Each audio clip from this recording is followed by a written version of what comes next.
ఇది ఇనుప స్తంభమే, కానీ జస్ట్ ఐరన్ పిల్లర్ మాత్రం కాదు. అవును, మీరు వింటున్నది నిజమే.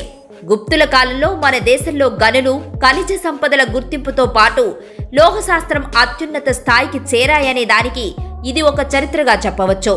ఢిల్లీ మహురాలీలో కుతుబ్ మినార్ కాంప్లెక్స్ లో ఉన్న ఓ పర్యాటక ప్రాశస్త్యం ఈ ఐరన్ పిల్లర్. ఇది ఎండకు ఎండుతూ వానకు తడుస్తూ ఉంటుంది, కానీ తుప్పు పట్టదు.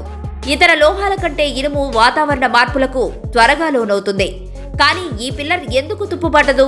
దీనిపై పరిశోధనలు చేసిన సైంటిస్టులు సైతం అలసిపోయారు. చివరకు వారు నిర్ధారించిన విషయం ఏంటంటే, 2వ చంద్రగుప్తుడు క్రీస్తు శకం 4-5 శతాబ్దాల్లో దీనిని తయారు చేయించాడట. ఢిల్లీ వెళ్లినప్పుడు తప్పనిసరిగా చూసి తీరాల్సిన పర్యాటక ప్రదేశం ఇది. ఈ స్తంభంపై మరిన్ని ఆసక్తికరమైన విషయాలు ఇప్పుడు తెలుసుకుందాం.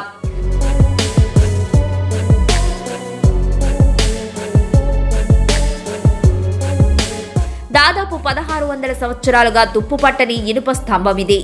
ఢిల్లీలోని మహురాలీ ప్రాంతంలో ఉన్న కుతుబ్ మినార్ ప్రాంగణంలో సుప్రసిద్ధ కుతుబ్ మినార్ మరియు మరెన్నో ఇతర ప్రామాణిక చారిత్రక స్మారకాలకి నిలయం.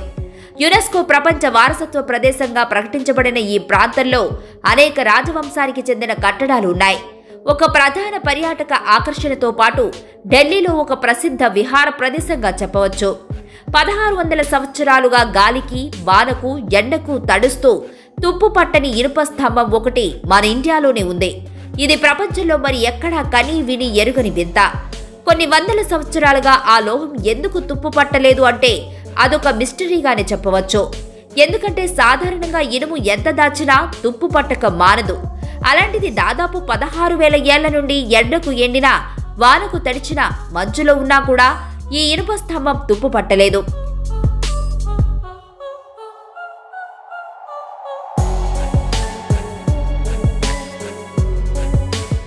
Iron pillar of Delhi. ఇది ఢిల్లీలోని కువాతుల్ ఇస్లాం మసీదులో ఉంది. ఈ ఐరన్ పిల్లర్ ఢిల్లీలో బాగా ఫేమస్. ఈ స్తంభం దాదాపు 7.23 మీటర్ల ఎత్తులో సుమారు 6 టన్నుల బరువు ఉంది. ప్రపంచంలోని ఎందరో శాస్త్రవేత్తలు దీనిపై ఎన్నో పరిశోధనలు చేసినా దీని రహస్యం బయటపెట్టలేకపోయారు. అయితే దీన్ని ఐరన్ హైడ్రోజన్ ఫాస్ఫేట్ హైడ్రేట్ ద్వారా రూపొందించినట్లు కొందరు శాస్త్రవేత్తలు భావిస్తున్నారు. కానీ మరొక మిస్టరీ ఏంటంటే, అన్ని ఏళ్ల కిందట దీన్ని ఎలా రూపొందించి ఉంటారనేది వారు ఇప్పటికీ తలగొక్కుంటున్నారు. ఈ ఇనుప స్తంభం భారతీయ విజ్ఞాన శాస్త్ర ఉన్నతికి సజీవ సాక్ష్యంగా చెప్పవచ్చు. ఇది ప్రాచీన భారతదేశపు మెటలర్జిస్టుల నైపుణ్యానికి సజీవ సాక్ష్యం. ఎందుకంటే ఇటువంటి ప్రాముఖ్యత కలిగిన ఇనుప స్తంభాలు ప్రపంచంలో మరెక్కడా లేవు. ఐఐటి కాన్పూర్ విద్యార్థులు ఈ ఐరన్ పిల్లర్పై పరిశోధనలు కూడా జరిపారు.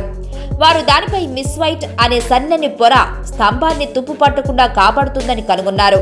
ఈ రసాయనం ఇనుము, ఆక్సిజన్, హైడ్రోజన్తో గుప్తుల కాలంలో తయారు చేయబడిందట.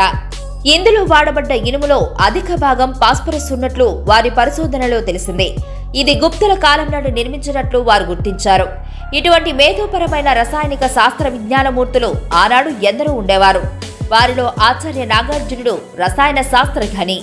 ఇక ఐరన్ పిల్లర్ కు వీపు ఆనేటట్టు నిలబడి చేతులు వెనక్కి తిప్పి 2 చేతులను పట్టుకోవాలి. ఇది ఇక్కడ టాస్క్. ఆ ప్రయత్నంలో సాధారణంగా 2 చేతులు ఒకదానికొకటి అందవు. ఒకవేళ చేతులు అందితే వాళ్లు గొప్పవాళ్లవుతారని ఒక అభిప్రాయం ప్రచారంలో ఉండేది. మాజీ ప్రధానమంత్రి ఇందిరాగాంధీకి చేతులు అందాయని కూడా చెప్పేవారు గైడ్లు. ఇదంతా 25 ఏళ్ల కిందటి కథనం. ఇప్పుడు ఆ ప్రయత్నం చేయడానికి వీలు లేకుండా పిల్లర్ చుట్టూ ఫెన్సింగ్ వేశారు. ఫెన్సింగ్ దగ్గర నిలబడి పిల్లర్ను చూడడమే ఇప్పుడు చేయగలిగేది. ఈ పిల్లర్ మీద అక్షరాలుంటాయి. ఇవి ఏ భాషలో ఉన్నాయనేది కూడా అర్థం కాదు.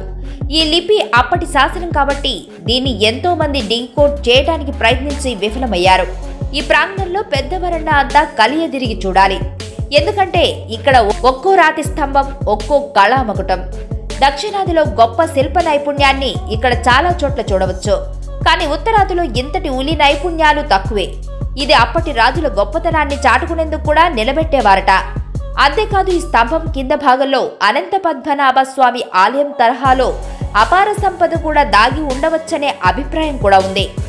ఈ వీడియో మీకు నచ్చినట్లయితే లైక్ చేయండి, షేర్ చేయండి. మరిన్ని వీడియోస్ కోసం మా ఛానల్ని సబ్స్క్రైబ్ చేయండి. Thanks for watching.